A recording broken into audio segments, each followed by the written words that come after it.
reasons, well, actually the main reason why you won was because we sang Sangoma. How do you think of how you're going to navigate that? And yeah. Being Isangoma is not something I asked for in life. It is a gift. It is who I am. That's why I am Mpho. It shows that I am of the gods, whether I run from it or I am for it.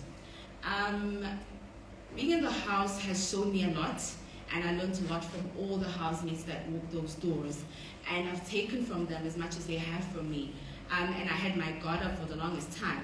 And you go through Sangoma phobia in your community, and you think that, it should be a norm. And I went in the house rocky at start, but I felt acceptance at a later stage in the house. I did introduce myself in the first week, and I did say Sangoma, but I did mention that I'm not a magician, I'm a healer. I was not there to make magic. And if I was not meant to be there, because none would have not allowed the situation to happen. So I went there and I was myself, and I broke stereotypes so that within being Sangoma, there still exists a human being, that goes to life, oh papa, and I lived my best life in the house. So I kept faith in the house a lot. That was all I had. That was all I could do, because I was trapped in a space of now, or does she have something she's going to use, or it's not. And I did not hide whenever I would pray.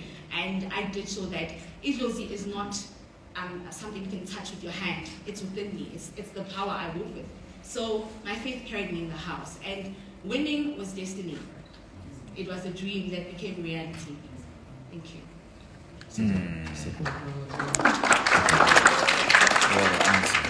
What a freaking answer. Good day, everyone. This is Housemate from Evoke Radio. Congratulations. Thank you, Housemate. I'd like to know, what are you going to do with the 2 talent? Itokala Jose Tang. I'm not really faced by the money, because walking into the house, I had plans already, whether I would have won or wouldn't have won the money. So I normally am a person that works with the vision board. So I have a lot of things written down that need to be fulfilled and goals that I've set. So the hard worker in me will not stop working. I still need to secure more bag. Yeah. So the 2 million is just the kickstart that I needed in the right direction. So there's still a lot of work to do.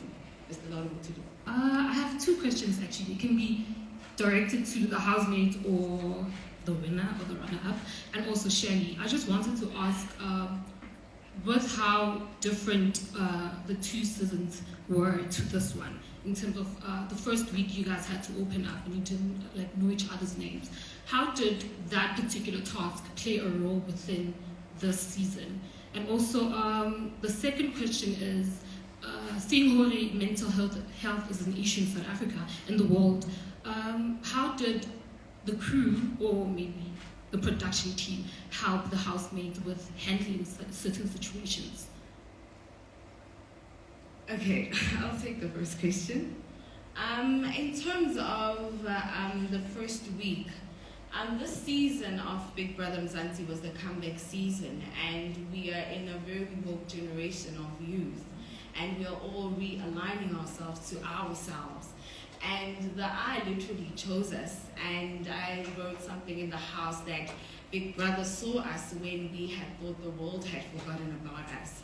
So coming into the house was more of a healing process and a self-discovery for most of us. It comes to the question of, what is the game? Is it the fastest person? Is it the smartest? Is it the loudest? But Big Brother showed us that it is not about that. It is about being yourself. And I shared a statement with one of the ladies that when it's your time to exit the doors, that means the universe is ready for you. And accept it and allow, because you came there to serve a particular purpose in the house. This season was nothing like I've ever watched myself, being a fan of the show. And I know people expected a lot of sex, a lot of fights and all of that, but we came there, we've been struggling to put our names on that wall. And us getting to that platform, we worked for it, because being on the show is not easy. So it was a big thing for us. I think it came full circle to show that in the streets, we are a woke youth, a focused youth, a determined youth. And that is why the season was big, because we were literally going through phases every single week in the house. And that's that on that State of the Nation address. So I'll let Sipho answer the second part of the question. So with regards to the mental health question that you asked, so the first step that we take when it comes to our housemates and contestants for the show, potential contestants, is that in the final round, before we choose our top 40, they do go through some psychological tests. So there, we check for any kind of like issues that they might have, and to also check that they are mentally fit to enter the house. But as psychologists they are professionals, but sometimes they're also human beings. And some, people do obviously enter the house where they feel that this person is right, but then the person obviously sometimes does maybe hide certain information that they might not pick up. But when they do also enter the house, the housemates do have access to a psychologist. So our production team does give them that, so they are allowed to, at any point in the house, enter the dining room where they can, speak to either Big Brother or one of our production members who are on duty at the time. And if they do need additional help, then we can then obviously give them a psychologist. When they also exit the house, we then also do have a debrief with them, with the production team, someone from channel, and then also a psychologist. I hope I answered your question. Cool. Can I just add to that? The really impressive thing about it as well is because, as mentioned when they were answering your question, it's people that are constantly doing the show and the shifts and all of that. When the housemates started telling their stories and who they are, there was a lot of triggers, and production made sure that there was a psychologist on hand for all production people to come through and consult and speak about what was bothered. So it was really good to see. It was a nice step forward in making television. Any more questions?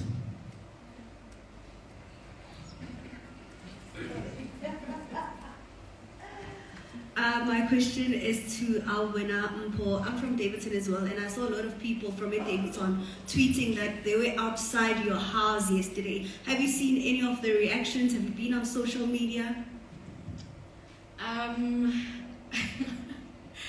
Okay, so coming into the show, I actually left my phone at home because I really wanted to disconnect, and I'm really a homebody, so I don't really know what is happening. I just heard about that.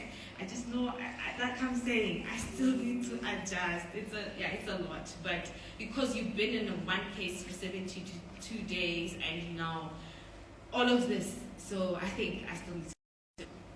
Explain out to you everything. We'll give you pointers. Any more questions for either the housemates or the housemates that are here before us, or there's a question before I end up?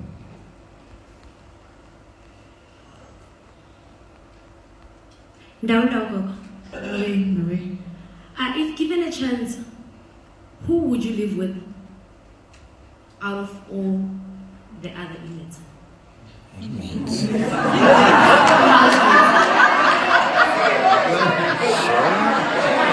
said inmates. Oh, she's not far off. She's not far off. I mean, like, if you did not know, today, all other humans. Okay? So, if Big Brother but to choose a partner, I enjoy a very tidy space and I love to eat. So it will definitely be Sister Tamara for cleaning and tools for the cooking. yeah, but tools wouldn't leave anything behind. So okay. Yes, ma'am. So this is for the housemates who've been out for a bit. I do understand, as Sipho said, that you guys do go through a debriefing session, go see a psychologist before you get back into the world. But I just want to hear from you guys how you've been dealing with social media, from the comments that people make about you, appearances, things you say, things you've done. How have you guys been coping with that? Can anyone?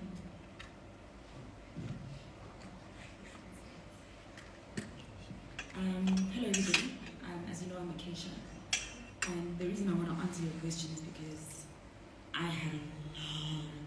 comments that were not as great.